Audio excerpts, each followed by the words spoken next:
Muy buenos días a todos. Muchísimas gracias por acompañarnos en esta segunda jornada.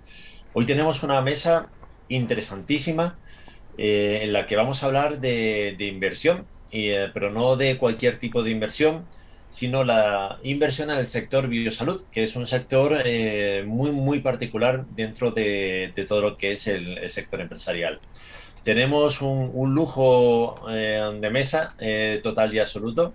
Tenemos con nosotros a Santiago de Clave Capital, a José Manuel de Arragemat, a José Mesa, también por la parte de financiación, a Curro Rufino, otro experto por la parte de financiación, y vamos a tener una mesa redonda en la cual ellos van a estar compartiendo lo que son sus experiencias, cada uno desde su punto de vista, porque se dedican a cosas diferentes.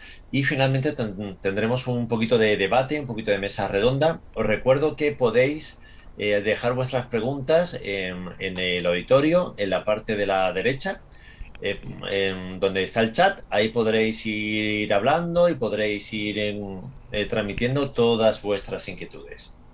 Así que sin más, quiero dar la palabra, pero antes he esperado un momentito que me están diciendo que hay un problema, hay un problemita. Vale, vale.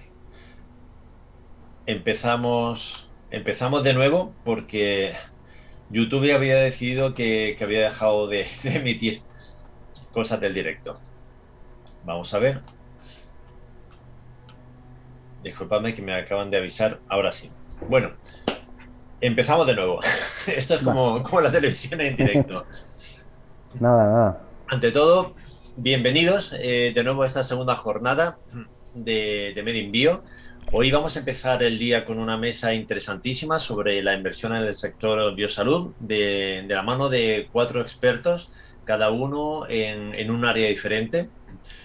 Hay 3 expertos, 2 expertos que vienen de la parte de inversión pura y dura. Ellos gestionan fondos de capital, que son Santiago Lozano y José Mesa. Hay una persona que está en medio, como pivotando entre ambos mundos, es Curro Rufino, que ayuda a los emprendedores a preparar sus estrategias para la captación de capital. Y después tenemos a un emprendedor que ha conseguido la nada sencilla tarea de levantar capital en España en un sector tan complicado y encima con una tecnología muy novedosa, que muchas veces el capital es un poquito alérgico al riesgo y a la innovación excesiva. Y José Manuel Baena es un experto justamente en eso, en riesgo y en innovación. Entonces, sin más, y ahora que ya estamos todos conectados y se ve bien, vamos a empezar. Serán unos 10 minutos cada uno de los participantes y después un poquito de mesa redonda. Os recuerdo a los asistentes que podéis ir al chat que tenéis a la derecha dentro de la plataforma, y ahí podéis plantear las preguntas que después responderemos en los 20 minutos finales de la charla. Así que, sin más dilación, bienvenidos. Y José Manuel, cuéntanos un poquito, pues eso, tu experiencia como emprendedor que ha levantado capital, y cómo ha sido, ya no desde la parte puramente técnica, sino lo que supone para un emprendedor este viaje. Vale, pues yo os voy a contar mi experiencia, ¿vale? La experiencia básicamente con Regemat. La verdad es que tenemos muy cuantificado la cantidad de dinero, la cantidad de fondos que hemos levantado de fondos de inversión, Venture Capital, Family Office, lo tenemos muy cuantificado que es cero, o sea, no hemos conseguido nada de esto, ¿no? Entonces, yo lo que voy a plantear aquí es deciros por qué creo yo que hemos conseguido cero, ¿vale? Luego además me quedaré oyendo muy atento vuestras charlas para ver si consigo responder a las preguntas que yo mismo me planteo y luego os contaré cómo sí hemos conseguido financiar la empresa, aunque bueno, el Regemat pues se funda en 2015, es una empresa que ya se funda con clientes y con ventas, y al final pues la parte de la facturación siempre ha sido una parte importante de nuestra financiación. Lo que pasa es que ese crecimiento orgánico te das cuenta pues que muchas veces no es lo mejor, ¿no? Bueno, entonces, yo os voy a contar un poco de nuestro sector. Básicamente, Regemat se dedica a hacer impresoras 3D, pero dedicadas a fabricar tejidos, ¿vale? Empezamos haciendo una bioimpresora para cartílago y luego poco a poco nos hemos ido moviendo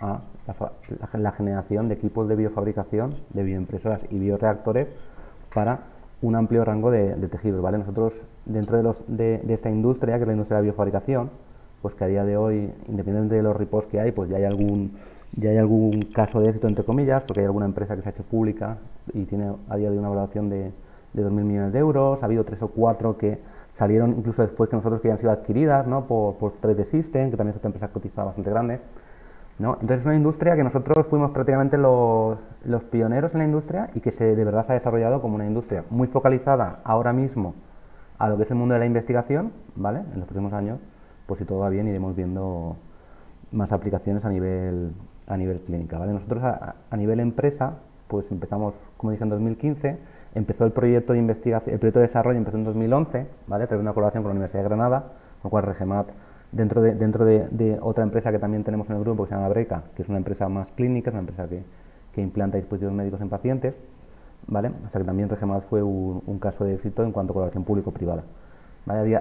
Fuimos avanzando, ¿no?, a nivel de facturación. A día de hoy tenemos alrededor de 1 millón de euros de facturación y tenemos equipos o presencia en 28 países, ¿vale? Con lo cual, pues evidentemente con una facturación tan baja, pues son muchos países, ¿no? Pero también sabemos que en los últimos años ha sido los grupos más pioneros han adquirido tecnologías de biofabricación, pero a futuro seguramente cada centro de investigación tenga una tecnología. Esas son las cifras de la empresa. Como comentaba antes, el éxito en Venture Capital, no hemos tenido Venture Capital, fondos de inversión, Family Office, lo que es el inversor más institucional, no hemos tenido mucho éxito, ¿no? Y yo, lo que creo yo que nos ha pasado son varias cosas, ¿vale? La primera cosa es que en general yo creo que a este perfil de inversor, a vosotros os gusta más un problema, una solución, ¿no? Y esto al final pues era hacer una serie de máquinas que sirven para muchas cosas. La segunda parte vendría aquí, ¿no? La segunda razón que yo me planteo es que es una actividad muy industrial, ¿no? Es una actividad muy industrial para la cual pues también hace falta muchos recursos y a lo mejor pues no por el país, ¿no?, pero a lo mejor no hemos sabido ir a el inversor más específico de lo que quien podría estar buscando, ¿no?, ese foco más industrial. Pues nosotros somos una empresa industrial, o sea, tú entras en el laboratorio de montaje de RegMat y es una fábrica de coches en pequeñito, ¿no? Ensamblamos de todo, ¿no?, electrónica, hacemos software, hacemos toda la parte del hardware, ¿vale? Y luego también tenemos un laboratorio propio, que esto es más reciente, en el cual también lo usamos para hacer los tejidos y hacer los cultivos trimestrales nosotros mismos, ¿vale? Eso ha sido un movimiento bastante interesante de la empresa. Y luego creo que también es que nos hemos centrado, o sea, hemos gastado también demasiado poco tiempo. Se ha intentado bastante, se ha intentado en Estados Unidos, se ha intentado aquí, se ha intentado por toda Europa, pero no nos hemos dedicado a lo mejor full time a la búsqueda de financiación. ¿Por qué? Porque la actividad de la empresa, seguramente pues yo hubiera sido la persona idónea o la persona necesaria para dedicarse a eso y yo siempre estaba en otras partes de la empresa y al final lo de la financiación me lo he dejado para a ver si tengo tiempo. Entonces esas son las cosas que yo creo que han hecho que nuestro éxito dentro de la financiación haya sido muy malo, ¿no? Entonces, eso es lo que os he contado ahora, lo que no nos ha salido bien, ¿no? Pues ¿qué nos ha salido bien y qué ruta puedes llevar para financiar la empresa?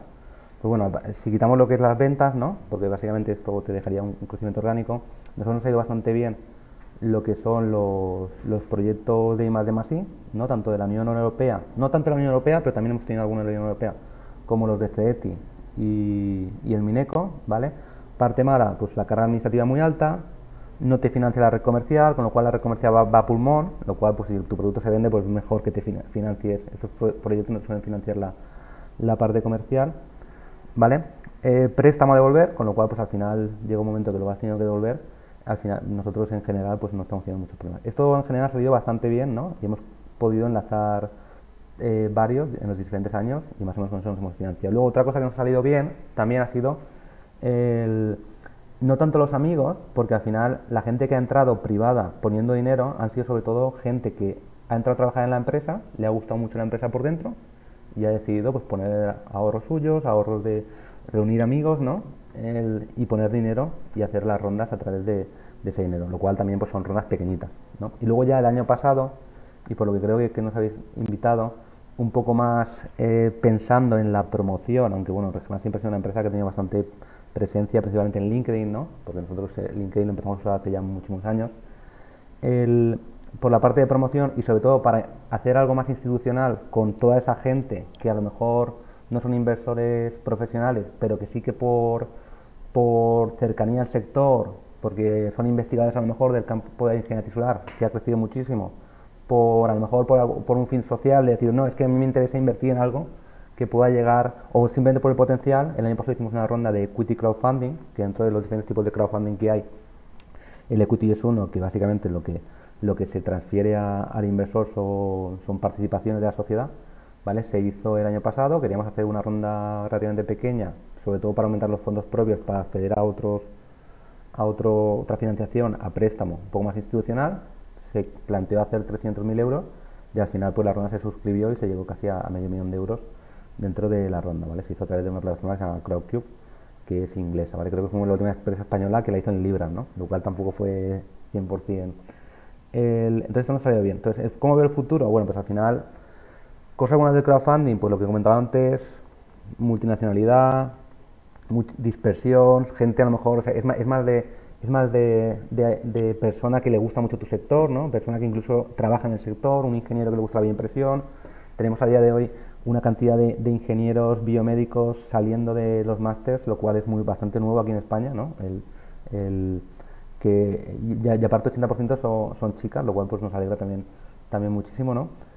Porque antiguamente la ingeniería, ¿no? Yo soy ingeniero, era un sector mucho más de chicos, pues esa gente que a lo mejor le interesa el sector, lo sigue a nivel profesional, si se dedica o se quiere dedicar, y pues dice, pues, bueno, no voy a poner mucho, pero a lo mejor si tengo 1.000, 2.000 euros, 500, pues los pongo en la parte esta, ¿vale? A futuro, pues nosotros a futuro, esto nos está yendo bien, no nos cerramos a la inversión institucional, así que si luego queréis, pues podemos comentarlo. Y nosotros nos hemos focalizado mucho hacia la preparación para hacer una IPO, ¿vale? A futuro creemos que va a funcionar un poco mejor en España, o que si no funciona mejor en España en el futuro, creemos que por España, ¿no? Porque si no es muy difícil competir con otros países que sí que les está funcionando bastante bien, ¿no? Y luego tampoco quitamos el ojo de nuevas formas de financiación, que ya lo hemos hablado hace años, pero lo hemos visto demasiado verde, pero igual a futuro mejora, ¿no? Que también es similar al crowdfunding, que es lo que sería pues las ICOs, las CTO más focalizado a la parte esa.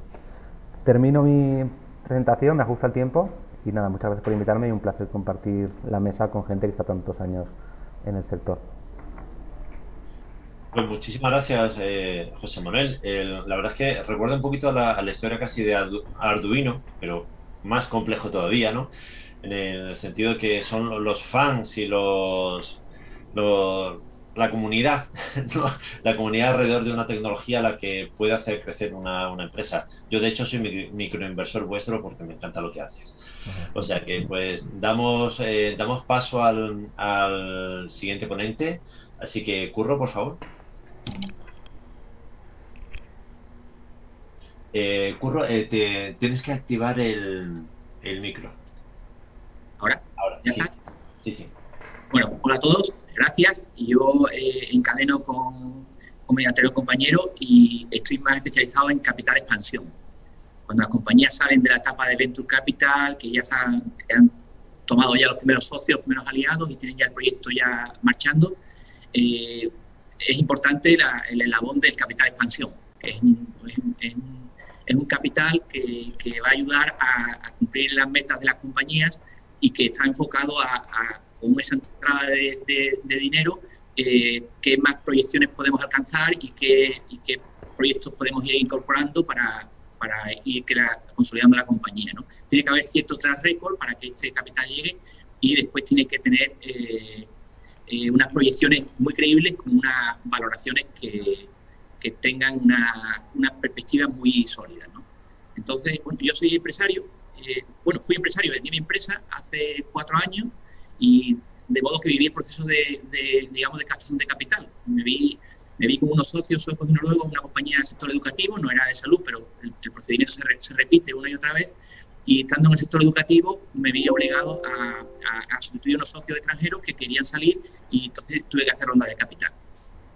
Haciendo la ronda de capital me di cuenta que las compañías no tenían muy claro cómo aparecer en el mercado de capital profesional y cómo ofrecerse o de algún modo plantear estrategias de captación, ¿no? Entonces me vi obligado a aprenderlo en propia persona.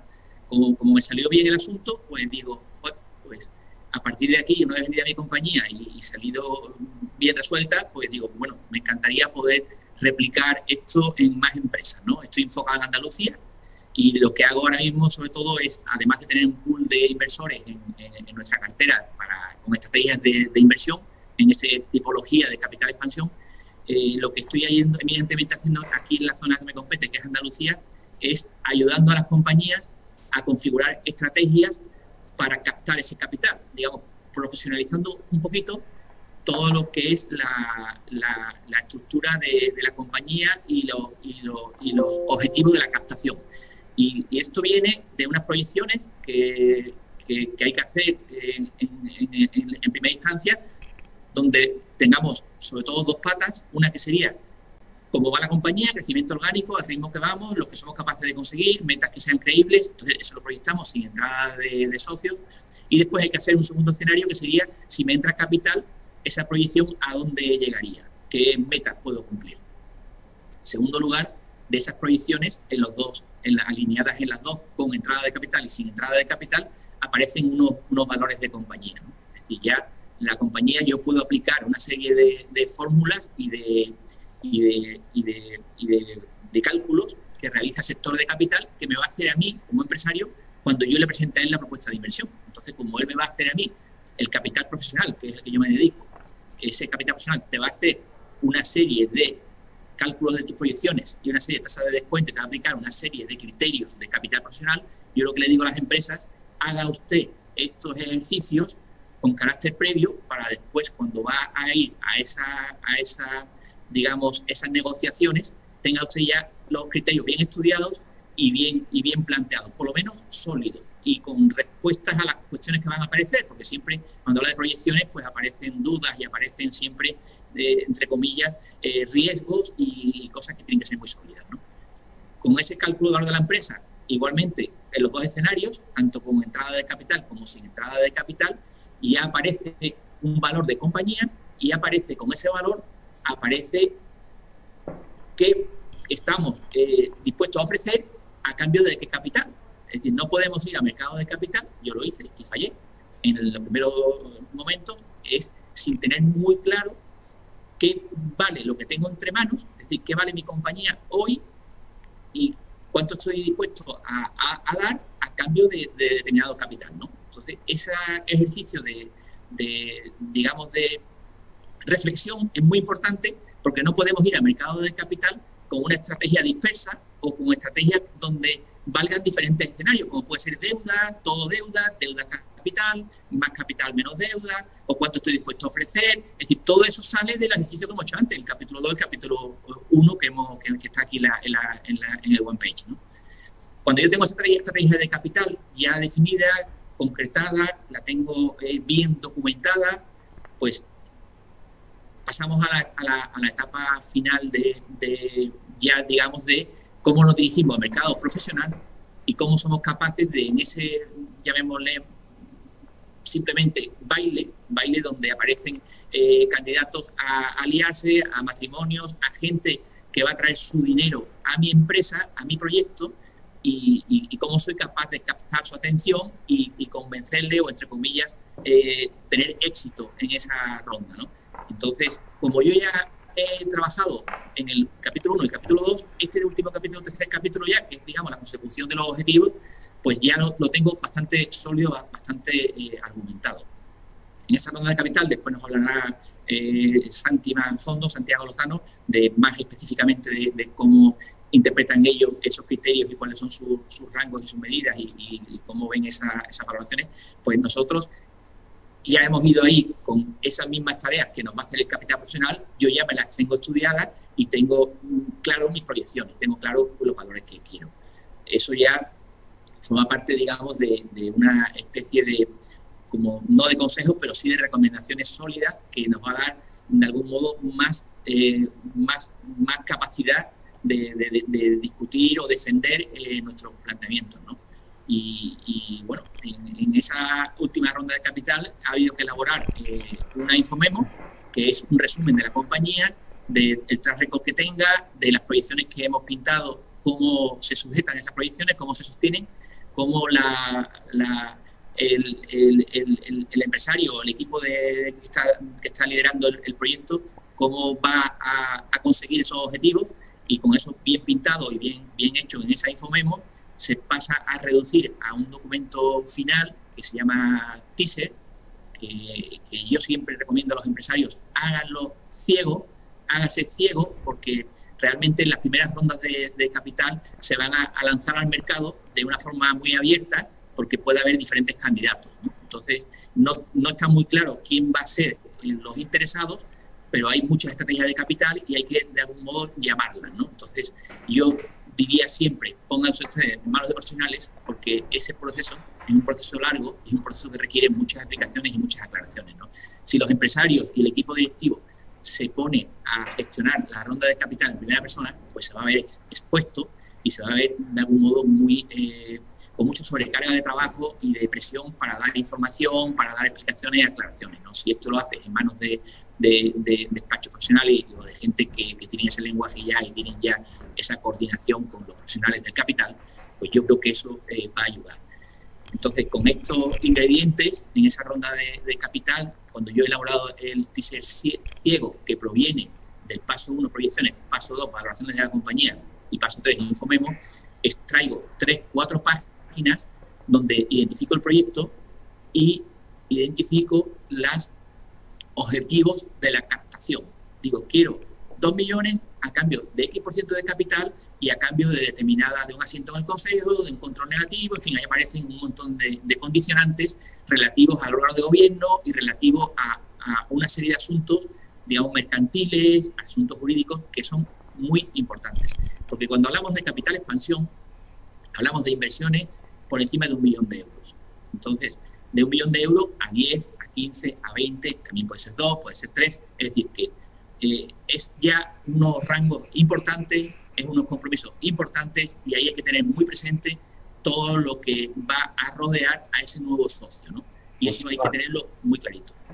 Pues, Curro, si te parece bien, más o menos, por no irnos demasiado en el tiempo, lo dejamos en este punto, ¿vale? O si quieres completar algo más. Bueno, no, es que va, y espero haber llegado al final de... Sí, perfecto. Y para que nos quedemos con un poquito de tiempo para la ronda de preguntas, porque es que me parece tan interesante todo lo que estáis diciendo que, vamos, que me daría mucha pena que la gente después no pudiera aprovechar el tiempo. Perfecto, pues muchísimas gracias. Santiago. Hola, buenos días. Me llamo... Dejo de compartir pantalla para que puedas tú compartir la tuya. Sí, efectivamente, ¿vale? Yo voy a compartir pantalla. Me ha parecido súper interesante. Vale, ok. Me ha parecido súper interesante las dos presentaciones que se han hecho antes, ¿vale? Si me permitís, de lo que José Manuel ha estado comentando, me quedo con 2 mensajes que me han parecido muy clarificadores, ¿vale? Sobre todo en las personas que estáis empezando a montar vuestros proyectos de financiación, ¿vale? Uno es el elegir muy bien las fuentes de financiación y los compañeros de viaje, ¿vale? Es decir, inversores estamos muchos en el mercado, somos de perfiles muy diferentes, ¿vale? Y en función del compañero de viaje que tú quieres tener y cómo lo quieres tener, ¿vale? Pues puedes tener un inversor financiero o puedes recurrir a otras fuentes de financiación, ¿vale? Entonces, como los proyectos tienen una vida mínimo de 5-10 años en los que vas a estar compartiendo la inversión, bueno, pues con otros socios, creo que es fundamental que elijamos todos muy bien con quién queremos ir para adelante, ¿no? De ahí que tan importante para los inversores es conocer el proyecto como para los que están lanzando el proyecto, ¿vale? O tienen su propia sociedad, el que vean de qué perfil es cada uno de los inversores y qué es lo que esperan ellos también de la inversión, ¿vale? Yo creo que eso es muy importante, ¿no? Y otro aspecto que José Manuel también ha comentado que me ha gustado mucho es el foco en la actividad. Vamos a ver, el obtener la financiación en ningún caso es un hito que te genere un valor relevante para el éxito de tu proyecto, al revés, ¿vale? La financiación es un mal necesario, ¿no? Por decirlo de alguna manera, y me meto dentro del pack de los del mal necesario, ¿vale? Y el foco principal tiene que estar en la generación de valor, ¿vale? Entonces, cuanto menos tiempo se le dedique a buscar esa financiación, ¿vale? Y más pronto se consigan los alineamientos con los inversores, mejor, ¿vale? porque a veces se dedica demasiado tiempo a buscar la financiación, al tener el inversor más óptimo, perdón, a ver cuáles son las estrategias más adecuadas y se te olvida, en cierto modo, tu actividad principal, que es por lo que nos van a evaluar a todos en última instancia, ¿vale? De ahí que me quedo con dos mensajes de José Manuel súper interesantes. El primero referido a buscar el inversor más adecuado y dos, que no nos olvidemos que el foco principal es la generación de valor en la compañía, ¿vale? Y por eso me ha gustado mucho también en la parte de Curro toda esa visión que ha hecho él, ¿vale? De centrar la propuesta de valor en el Infomemo y en las diferentes fases, ¿vale? Dicho lo cual, bueno, yo os estoy compartiendo pantalla, voy a hacer de manera breve, ¿vale? Para que veáis un poco lo que nosotros somos, ¿vale? No sé si... Ahí voy, ¿vale? Voy avanzando pantalla. Nosotros somos una gestora de capital riesgo. Actualmente estamos gestionando 47 millones de euros en el ámbito de la transferencia de tecnología. Tenemos 5 fondos diferentes sobre los que invertimos en fases muy iniciales, así como Curro comentaba que estaba centrado más en la fase de expansión. Nosotros de nuevo volvemos a los orígenes, ¿vale? Volvemos a las primeras fases de inversión, que es donde más cómodos nos encontramos, ¿vale? Actualmente tenemos alrededor de 30 participadas y siempre buscamos en nuestros proyectos la vinculación entre la innovación, diferenciación tecnológica con las estrategias de acceso a mercado y la posición de marketing, ¿vale? Como os decía, actualmente ahora estamos gestionando 5 fondos de transferencia de tecnología. Tiene un perfil de inversión muy diferente a lo que puede ser un venture capital o unas fases de expansión. Ahora os lo comento un poco por encima para que veáis. Montamos un fondo principalmente con la Universidad de Navarra, ¿vale? En el cual estamos invirtiendo en proyectos suyos y proyectos de fuera. Otro con la Politécnica de Valencia. Montamos otro fondo Corporate Venture con Mondragón Corporación Industrial, ¿vale? Y un último con fondos FEDER en una de las áreas en las que nosotros estamos ahora, ¿no? Y el año pasado, aunque no es el objeto de la mesa de hoy, montamos otro fondo de pruebas de concepto en el sector agroalimentario, ¿vale? Todo ello hace que ahora gestionemos alrededor entre 32 y 47 millones, incluimos también las pruebas de concepto, y más o menos la mitad de nuestra cartera está enfocada en el sector salud, ¿vale? De hecho, yo estoy especializado en inversiones en el ámbito de salud. Y ahí ves un poco algunos de los centros con los que hemos trabajado y con los que estamos trabajando para valorizar los resultados de la investigación y a través de estos modelos de transferencia de tecnología empezar a trabajar con ellos, ¿vale? ¿Cuál es la hoja de ruta en un proyecto en estas fases tan iniciales, ¿vale? Nosotros lo solemos dividir en 3 ámbitos. Identificamos la innovación tecnológica y la aportación de valor que se puede generar en este ámbito, trabajamos toda la transferencia de ese conocimiento y apoyamos o tratamos de apoyar a los proyectos en esa fase de crecimiento, ¿vale? Que sería un crecimiento en estas fases iniciales, ¿no? Con la idea de entrar en proyectos en TRLs 3-4 más o menos, y los acompañamos hasta una fase de TRL 9, ¿vale? En ese contexto, ¿qué es lo que miramos? ¿Vale? Lo que miramos siempre es que haya una innovación tecnológica, puedes tener patente o no, pero sí tienes que tener una innovación tecnológica que sea diferencial. 2, fundamental, esto hay que validarlo en mercado, aunque estés en fase de preprototipo o lo que tengas es una molécula con un mecanismo de acción, es decir, hay que validarlo en el mercado y contrastarlo con los partners adecuados para ver que realmente lo que estás planteando, ¿vale? A futuro va a tener interés por los potenciales compradores, ¿vale? Unido a eso es fundamental conformar una sociedad con las necesidades que ese proyecto requiere en ese momento, es decir, un equipo gestor multidisciplinar si hace falta, o más enfocado a mercado, o más técnico, o más regulatorio, en función de lo que corresponda, ¿vale? Definir una estructura de inversión acorde con las necesidades de ese proyecto y acompañarlos hasta que luego puedas hacer una desinversión o siguientes rondas, ¿vale? Entonces, en todo momento trabajamos con 3 conceptos: la tecnología, el equipo gestor y las necesidades de mercado, ¿no? Con el objetivo ese de crear valor. Os pongo un ejemplo muy rápido sobre los conceptos que nosotros vemos enfocado a una de nuestras participadas, ¿vale? Tenemos una participada que lo que ha desarrollado y está desarrollando son medical devices para traumatología, en concreto para facilitar y mejorar diferentes tipos de operaciones, ¿no? En este caso, pues lo que han desarrollado es un tornillo interferente, que lo veis en la parte de abajo a la izquierda, que lo que mejora son las operaciones de ligamento cruzado anterior, que son súper habituales en deportistas y en mucho tipo de personas, ¿vale? ¿Qué es lo que nosotros analizamos en este proyecto en concreto? Oye, ¿cuál es la solución? Es decir, ¿cuál es la propuesta de valor que tiene la tecnología que están desarrollando? Esto es fundamental, ¿vale? ¿En qué estoy mejorando el estado del arte que tenemos ahora? Y básicamente siempre se tiene que conseguir 2 objetivos. Uno, tengo que hacerlo mejor y más barato de como se está haciendo ahora.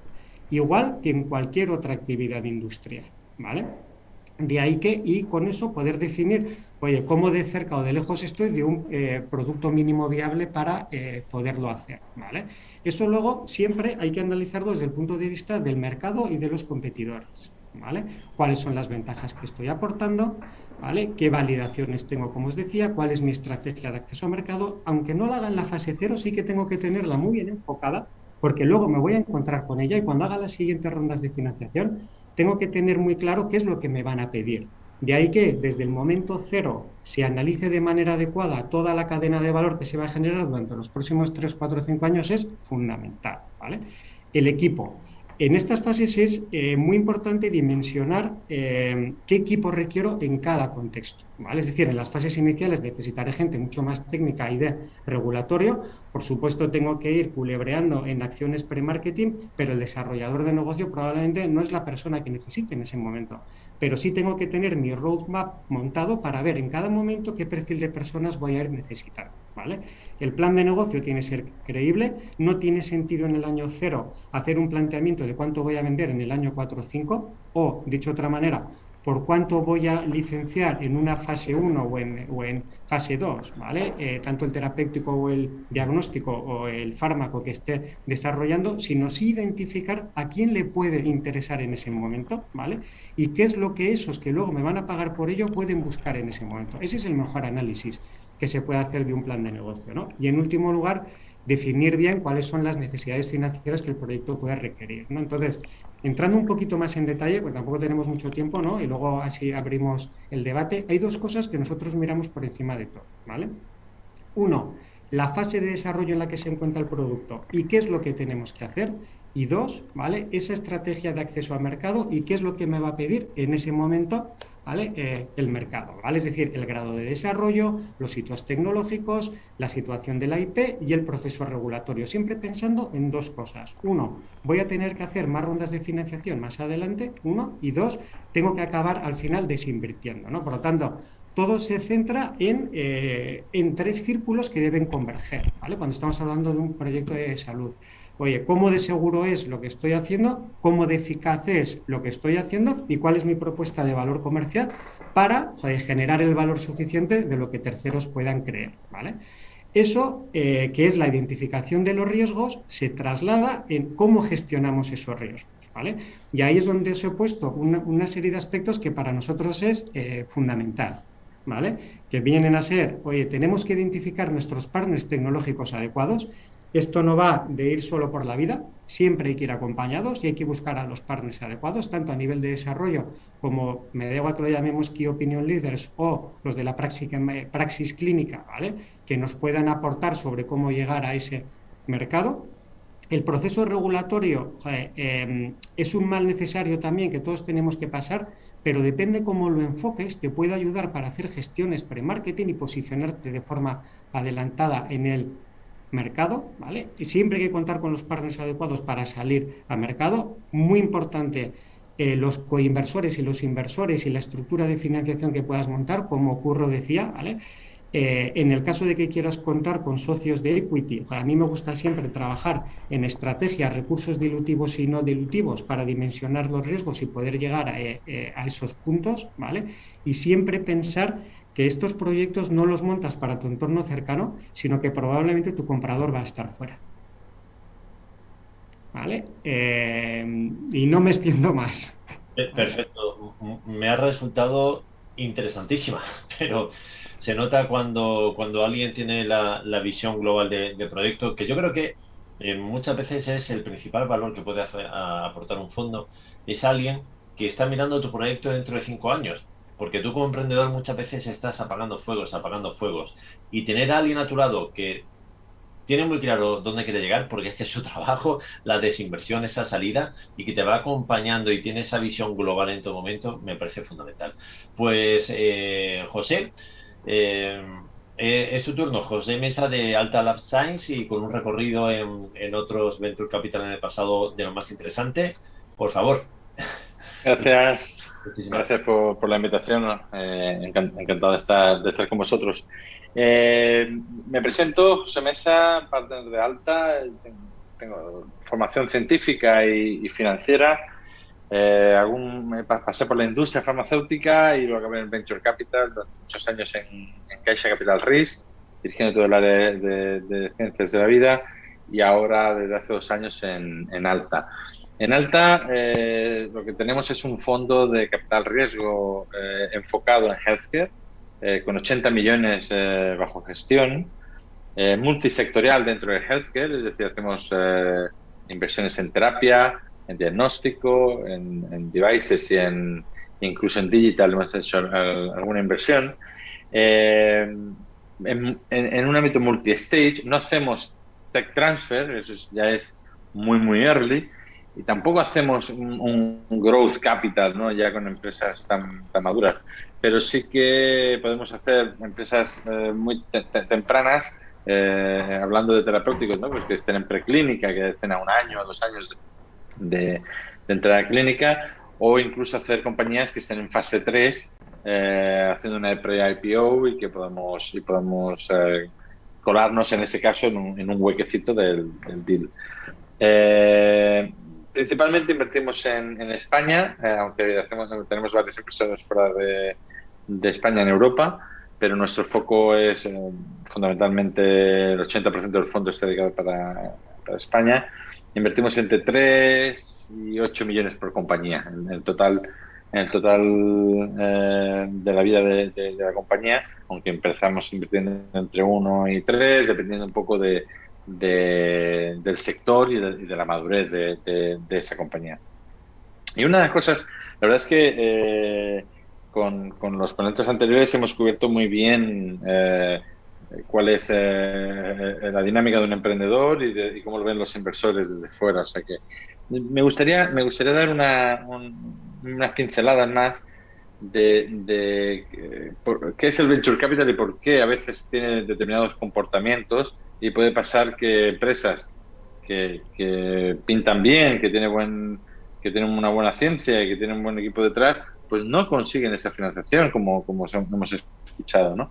Y es que el Venture Capital no es una fuente de financiación para todos, por así decirlo. No todos los proyectos son susceptibles de recibir Venture Capital, pero es que no sean susceptibles, es que no lo quieren tampoco el Venture Capital dentro, o no deberían quererlo, puesto que su modelo de negocio y su forma de abordar el mercado no va a cubrir los objetivos del Venture Capital. Hay que entender de dónde viene el dinero que tiene el Venture Capital para esto, ¿no? Ten en cuenta, nosotros cuando vamos con lo hacemos fundraising también. O sea, nosotros somos como los emprendedores, y cogemos nuestro business plan, cogemos nuestras slides y nos vamos a ver inversores, ya sean fondos de pensiones, fondos institucionales, grandes fortunas, y les cuentas una historia de por qué deberían invertir en un fondo como el tuyo. Y en ese momento estamos compitiendo pues con fondos de real estate, con fondos de infraestructuras, con fondos de deuda, algunos de private equity que le ponen allí, que venga, un poco de riesgo, pero se refiere sobre todo a private equity de growth. Y ya estoy con un fondo de healthcare, donde el riesgo de fracaso en las compañías son altísimos, y donde la rentabilidad, aunque tú la vistas muy interesante, que lo es cuando funciona, cuando lo miden con el riesgo y lo que le sacan a su rentabilidad en fondos de infraestructuras, por ejemplo, te miran como diciendo, ¿y por qué tengo que asumir esos riesgos para conseguir unas rentabilidades que los de infraestructuras no me prometen, pero acaban dándomelas? Y esto les provoca un poco de incredulidad hacia un sector como el de healthcare. Obviamente jugamos con una ventaja, es el double bottom line que tiene nuestro sector.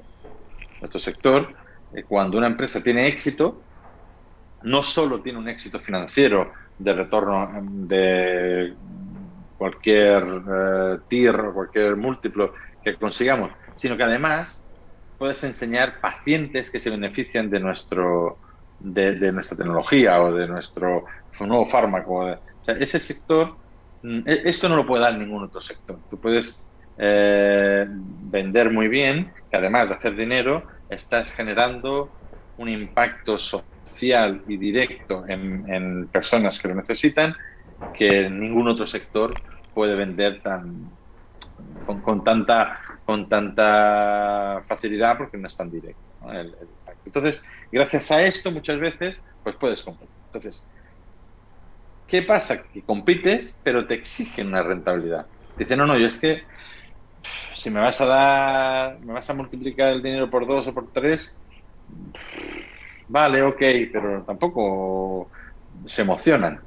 Es una rentabilidad del 20 o el 30% y bien, hombre, entonces, o sea, lo miran con cariño, porque es una rentabilidad importante, pero el riesgo asociado a esa rentabilidad, o sea, de la probabilidad de tener esa rentabilidad, no está tan relacionada, y lo ven en sus otros fondos, con mucho menos riesgo y con rentabilidades quizá no tan altas, pero también altas. Entonces, al final tienes que buscar proyectos que sumen rentabilidades muy altas para poder ofrecérselo a tus inversores.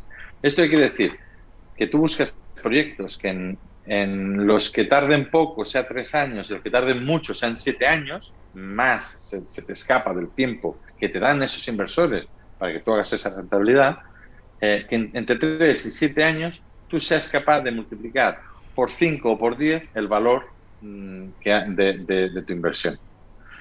Claro, para eso necesitas que el proyecto donde tú inviertes no solo que sea muy bueno, por supuesto, ya se da por descontado que tiene que ser una ciencia rompedora o algo muy novedoso, que solucione un problema, pero no solo eso, sino que pueda ser capaz de desarrollarse con todos los hardwares regulatorios que va a haber, además de los tecnológicos, y demostrar su impacto en los pacientes o en el sistema sanitario.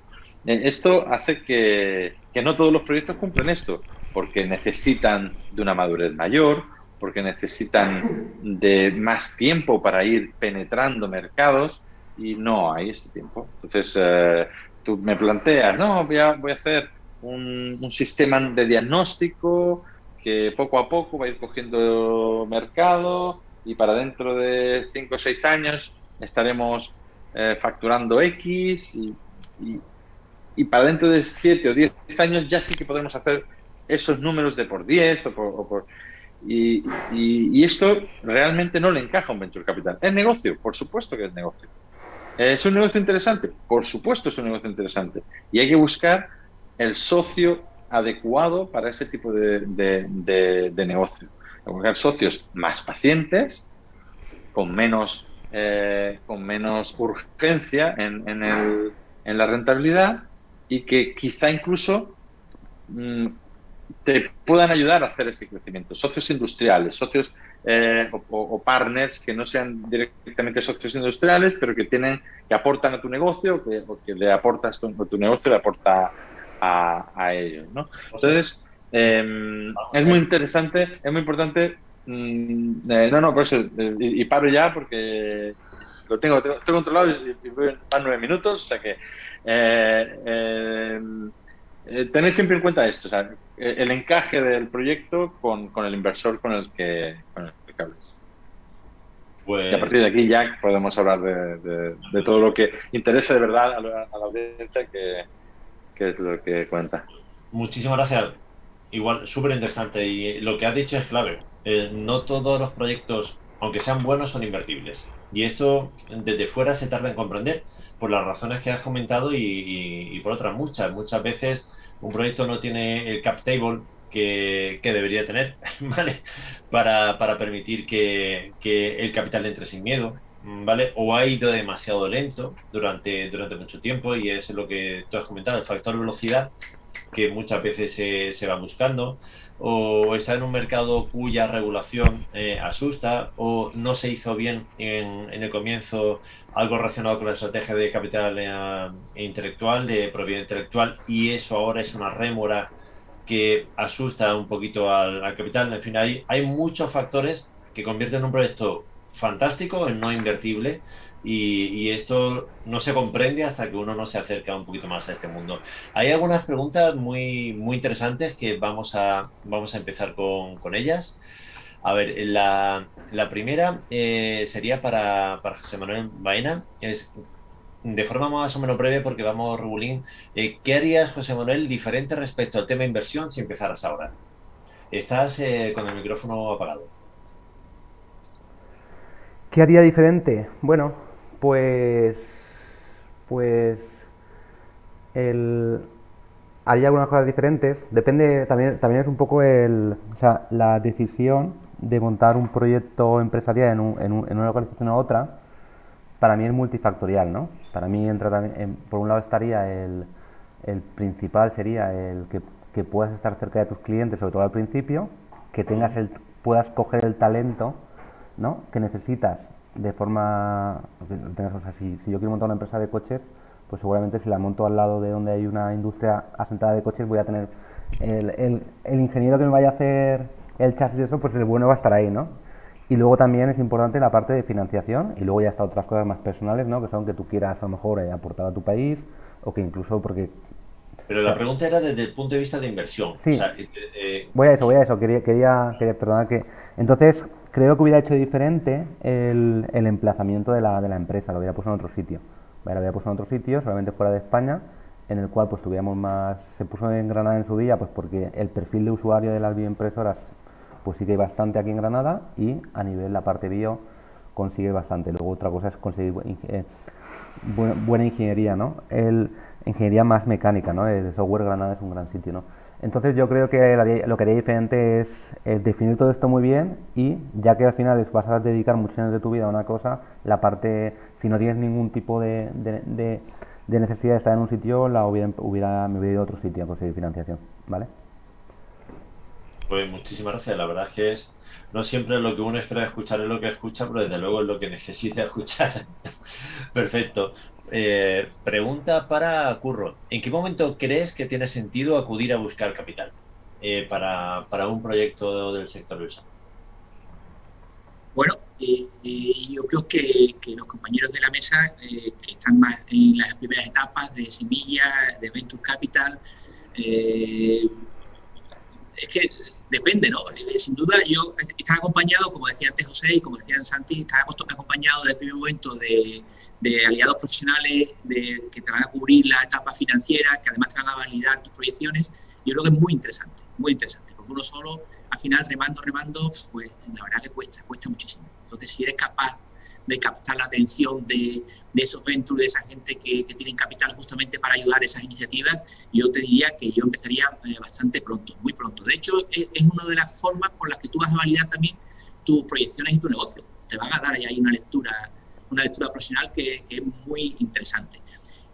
Te diría que sí, desde el minuto 0 o 1, consulta con profesionales y empieza a montar ya ese proyecto, trasladarlo a limpio y consúltalo con gente que están acostumbradas a financiar y ayudar y a soportar todas las cargas y necesidades financieras, porque si eso lo tienes ya en la primera etapa, ya lo tienes más o menos validado, o por lo menos lo tienes ya evaluado, yo te diría muy al principio, y profesionalízalo, porque te vas a alegrar en el trayecto. Van a tener varias rondas posteriores, vas a tener más necesidades seguramente, probablemente esas proyecciones ya cubiertas ya te van a dar a su vez otras proyecciones mayores, y así que mucho ánimo y acercarse al mercado profesional, que va a ayudar. Va a ayudar, sin duda, va a aportar. Al fin y al cabo, el capital es un socio más. Es un socio más de la empresa. Igual que tienes socios tecnológicos, debes tener socios financieros. Y cuanto antes hables con tus socios potenciales, mejor te van a poder ayudar. Totalmente de acuerdo. Hay una pregunta para Santiago. Gracias, Santiago, ha sido muy interesante. ¿Cómo gestionáis la creación de equipos cuando lo que hay es más una tecnología y mucha ciencia que un producto? Pues mira, esto es como todo en la vida, o sea, saliendo a la calle, cogiendo, o sea, desgastando zapato y buscando quién puede ser el más adecuado para, ¿vale? Es decir, el equipo perfecto no existe, ¿vale? Yo la mayor parte del tiempo, la mayor parte no, pero una buena parte del tiempo la dedico a estar con los equipos promotores, para ver cómo podemos minimizar esos riesgos o esos problemas iniciales que tienes, ¿vale? Entonces dices, bueno, generalmente los proyectos, o sea, el equipo científico está ahí, ¿vale? Entonces, lo que es importante es dimensionar en qué momento necesitas cada uno de los diferentes perfiles, ¿vale? Y por mi experiencia, la mejor forma de ir buscándolos luego, joder, es el boca a oreja, LinkedIn contactos y demás, ¿vale?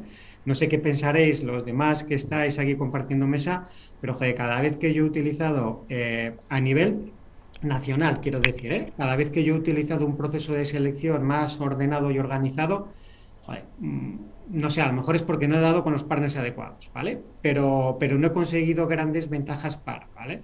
Sí es cierto que a mí me ha venido muy bien recurrir a terceros cuando lo que estoy buscando son personas clave a nivel internacional. Es decir, quiero un key opinion concreto quiero un tío que sepa, que haya tenido experiencias previas a nivel internacional, que esté posicionado en un entorno X. Joder, para eso sí que busco la ayuda de terceros, ¿vale? Porque cuando buscas internacionalizar, joder, quieres el mejor tío que esté en un entorno X.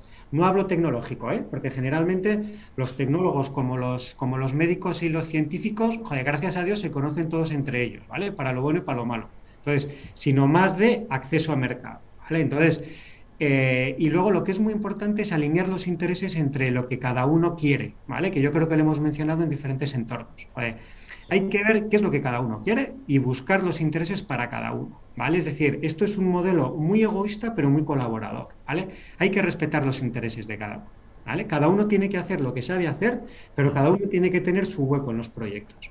Pretender suplantar a alguien, joder, es un grave error, porque antes o después te crujen. No, no. Esto es sumar fuerzas, no desplazar unas fuerzas y otras. Totalmente de acuerdo. Muchas veces el boca a oreja lo bueno que tiene es que te facilita que la persona que venga esté con cierta alineación con respecto a lo que es la filosofía de empresa, porque al final las personas se juntan por afinidades, ¿no? Y entonces, si percibes la vida, los negocios, las relaciones de una determinada forma y te rodeas de gente que tiene esa afinidad, muy probablemente si alguien te remite a alguien, esté más o menos alineado, que los procesos, igual que los procesos de M&A y de fusiones suelen fallar por la falta de afinidad entre culturas de empresa, la captación de personas. Hay una frase que a mí me dijeron y se me quedó grabada, que la gente entra en las empresas o en las organizaciones por sus capacidades y sale de ellas por su forma de relacionarse. Y esto es crítico. Es crítico. José, esta pregunta te la hago yo. Desde tu punto, bueno, con toda esta trayectoria científica, financiera que tienes y todos los sitios por donde has pasado, si tuvieras que elegir, digamos, un error a evitar, porque yo que sé, sea un error que te llegue mucho al alma o que te lo hayas visto muchas veces o que sea especialmente doloroso cuando ocurre, ¿qué le recomendarías a un científico o una empresa que está planteándose el tema de la búsqueda de financiación que no debiera hacer? Estás en silencio, perdón. ¿Te refieres en el momento de montar la empresa o en el momento ya con la empresa montada para el momento que te planteas que puedes necesitar o que vas a necesitar muy probablemente capital, que puede ser un poco antes o un poco después, el error, si tuvieras que seleccionar solo uno? Bueno, el error más habitual es no saber qué es lo que tienes entre manos. Es decir, tú normalmente vienen muy enfocados con su tecnología o con su ciencia, el espacio, saben más o menos, digo los que no lo saben, o sea, citando a algunos de los que llegan, saben más o menos por dónde hay que ir, lo que hay que hacer, pero realmente no conocen bien en qué mundo se están metiendo, qué significa que alguien te meta 4 o 5 millones de euros en tu empresa. Siguen pensando muchas veces como proyecto de investigación, cuando ya al inversor no le interesa el proyecto de investigación como tal, le interesa como una herramienta para construir valor y cuando notas que a veces van a pedir dinero, porque una conversación con un inversor la puede tener siempre, oye, ¿cómo lo ves? ¿Qué ves aquí? ¿Cómo ves esto? Aunque pero pedir dinero, o sea, cuando ya dices, oye, no, es que estoy buscando 2 millones de euros para hacer esto, y lo que da más rabia es que vayan sin preparar, vayan sin saber exactamente qué tienen, cómo lo tienen, cómo está su casa y para qué quieren hacer el dinero. Y por qué yo se lo voy a tener yo, o cualquier fondo va a tener que invertir en su proyecto y qué le ofrece a cambio, ¿no? Eso es lo que a veces te da más rabia, porque hay proyectos que científicamente dices, oye, pues tienen chicha, ¿no? Ahí se podría construir algo, pero ves que están totalmente perdidos, que no pasa nada estar perdido. Lo que no es bueno es exponerte y desgastarte estando perdido. Es mejor construir, compartir muchos proyectos, compartirlos es muy importante, con mucha gente, nadie te lo va a robar un proyecto. Tú lo compartes y vas creciendo la idea y vas viendo cuáles son el valor que tú puedes ofrecer con ese proyecto. Y entonces ahí sí es cuando dices, oye, ya sé lo que quiero hacer, sé cómo se hace, y entonces ya voy me falta el dinero, entonces bueno, ya voy a por el inversor, pero Tenerlo si de no Claro, si yo te pido a ti que evalúes mi proyecto y dediques un tiempo y que dediques tu trabajo para ver si es financiable o no, qué menos que yo haya dedicado antes mi tiempo a presentarte toda la información de una forma estructurada y tener claro con quién estoy hablando. Y si no, al menos que me lo digas de otra forma y no me pidas el dinero. Totalmente. no, Apoyarte gente como curro para tener los deberes bien hechos. no, es que hay que llegar muy lejos para llegar a que te invierta el curro. O sea, que hay que llegar También. muchas cosas para llegar ahí. Pero sí que yo siempre lo digo, el trabajo que hacemos nosotros, si lo hace el emprendedor antes, es mucho mejor, que es intentar matar al proyecto. Genial. Y si tú intentas matar el proyecto de todas las formas posibles, dices, mira, tengo que encontrar la excusa perfecta para no hacerlo. Si tú has conseguido hacer todo ese camino y aún así quieres hacerlo, vas a tener casi todas las respuestas a las preguntas que vamos a hacer nosotros. Qué bueno, qué buen consejo, me lo apunto, me ha gustado la reflexión. Pues bueno, vamos, al final nos hemos saltado bastante el tiempo, me van a tirar de las orejas, entonces yo voy a despedir aquí. Ha sido una verdadera suerte, la verdad, un placer contar con vuestra presencia. Muchísimas gracias por haber compartido vuestro conocimiento y toda vuestra experiencia con nosotros. Espero que sigamos en contacto y sigamos coincidiendo. Y bueno, ahora vamos a empezar a pasar a la fase de micropresentaciones, donde si os interesa, vais a poder también ver un montón de proyectos muy interesantes, ¿vale?